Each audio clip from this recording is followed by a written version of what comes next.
What did the president say to you?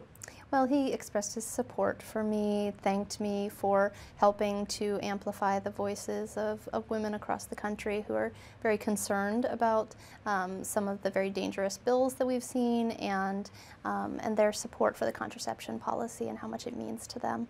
And then beyond that, he also just wanted to express concern and make sure that I was okay, which I thought was very kind, and I assured him that I was.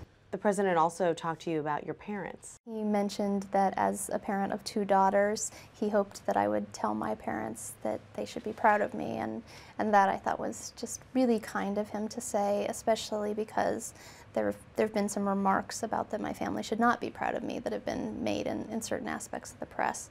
So it was quite nice of him, and my parents are very proud of me.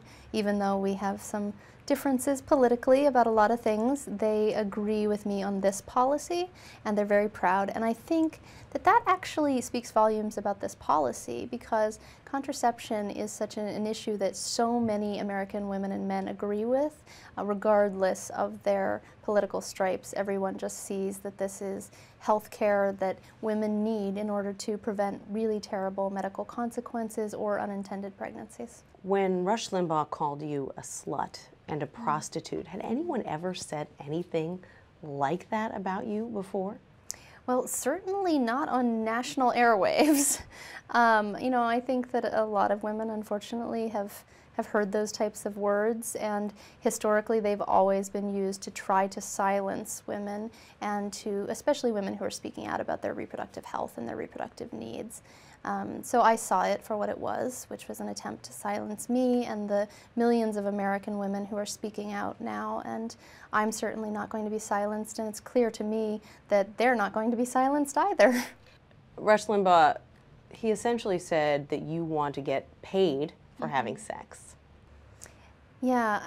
It seems to be a misconception, doesn't it? It seems to be some confusion there. So we're not asking anyone to pay for anything, actually. This is about private insurance coverage. As a student, our insurance is entirely paid for by students, not even by our universities. For employers, that's still a private plan. This isn't about the government paying for anything, taxpayers paying for anything.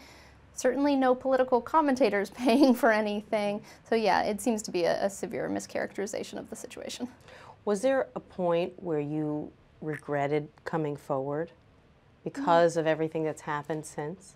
No, no, absolutely not. I have never felt that that was the wrong decision. I think I am just happy to have played some small part in turning the dialogue about this issue and having people recognize how important this regulation is to women. And I have received so many emails from so many women, the women whose stories I talk about, the friends of mine, as well as just women and men across the country who've thanked me for doing it. And so I'm really gratified for that support, and I have never regretted coming forward.